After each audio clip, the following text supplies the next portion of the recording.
ስሜ ውድነሽ ደስታ የምኖረው ቀበሌ በ02 ነው።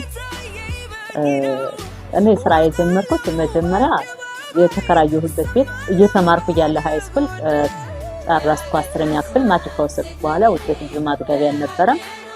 የሙያ ስራ በመጀመሪያም እናቴ ትሰራ ስለነበረ ስሬት እናቴን እያየሁ እችላለሁ ሲጀመር አንድ ነገር አይቼ እሰራለሁ እችላለሁ እላለሁና በድፍረት ጀመርኩኝ ያንን ስራ ማለት ነው።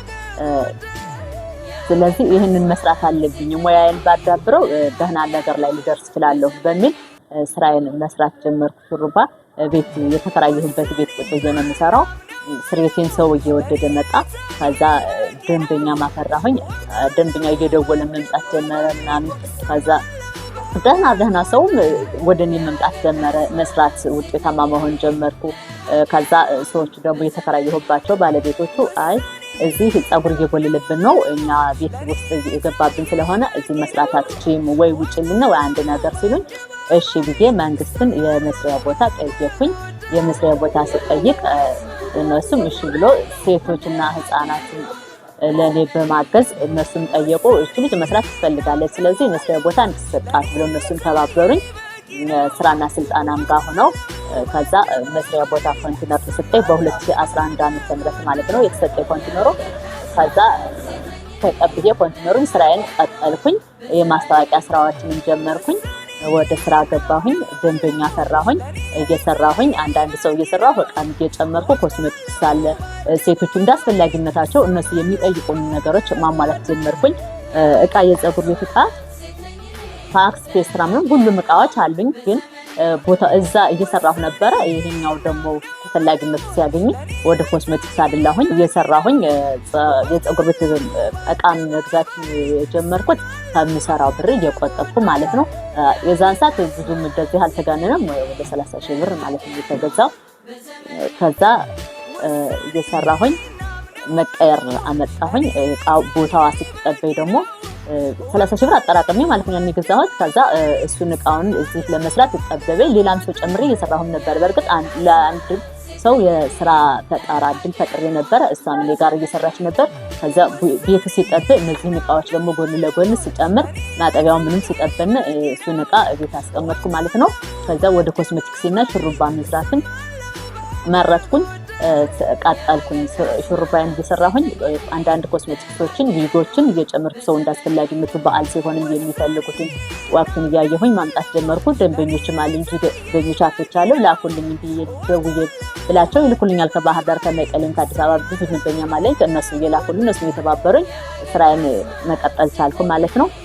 እየሰራሁኝ እገኛለሁ። ካፒታሌ ወደ 355,000 ብር አካባቢ ደርሻለሁ። እና እኛ ሴቶች ጠንካራ መሆን አለብን። ሴቶች ብቻ አይደለም አካል ጉዳተኞች እግራችን አጣጥፈን መቀመጥ የለብንም። ወይ እጅ ጉዳት ደርሶብኛል መስራት አልችልም ወይም እግር ጉዳት ደርሶብኛል መስራት አልችልም ሳይሆን ያለንን ጉዳታችን የሚመጥነው መልኩ ወደ ስራ መግባት አለብን መስራት አለብን እንዳለው ሴቶችም ሆነ አካል ጉዳተኞች አጠቃላይ ወደ ስራ መግባት ወጣቱም ጭምር ወደ ስራ መግባት አለበት። ከመቃምና ከማጨስ ከሱሳ ጉልሱሶች ወጥቶ ወደ ስራ ከትንሹ ነገር ተነስቶ መስራት ይችላል የሚለው ወደ ስራ ይገባ ይሄ ሰባል በተለይ ለሴቶች ኋላ ቀር ከምንሆን ኋላ ቀርነታችንን ትተን ወደፊት ማሰብ አለብን። እንደማንኛውም ሰው እኩል ነን ብለን መስራት አለብን ብዬ አስባለሁ። ሴት መሪ መሆን ትችላለች፣ ሁሉንም መሆን ትችላለች። ሴት እናትም ናት፣ ሁሉም ነገር ናት። ሴት መስራት አለባት ብዬ አምናለሁ። ቀጣይ እንዲደረግልኝ የምፈልገው እኔ ለራሴ ብቻ አይደለም ለሌሎችም የስራ አጦች ስራ እድል ፈጣሪ መሆን እችላለሁ። ምክንያቱም በቂ ሙያ አለኝ። እንደኔ ላሉ አካል ጉዳተኞችም ሆኑ አካል ጉዳተኛም ላልሆኑ ማህበረሰብ ስራ አጦች ለነሱ የስራ እድል ፈጠራ ማሰልጠኛ መክፈት እፈልጋለሁ። ቦታ ተሰጥቶኝ ቢያንስ የራሴን አስቀምጬ ወደ ስራ እንድገባ እና ሌሎችም አርአያ እንዲሆን ሌሎችም ወደኔ እየመጡ ሙያን እንዲማሩ እፈልጋለሁ። ጋብቲን ይባላል። የጀመርኩት ስራ 2007 ላይ ነው የጀመርኩት። እዛ ተከራይቼ እየሰራሁ ነበር። ከዛ በጥቃቅን መልክ ቦታ ጠይቄ የራሴ ኮንቴነር ከመስራት ላይ ደረጃ ደርሻለሁ። ከዛም በኋላ ደግሞ በኔ ስር ያሉት የቤት እመቤት ምናምን የሆኑ ስራ አጦችን እነሱን እያሰለጠንኩ ወደ ስራ እየገቡ ነው በበጎ አድራጎት ማለት ነው።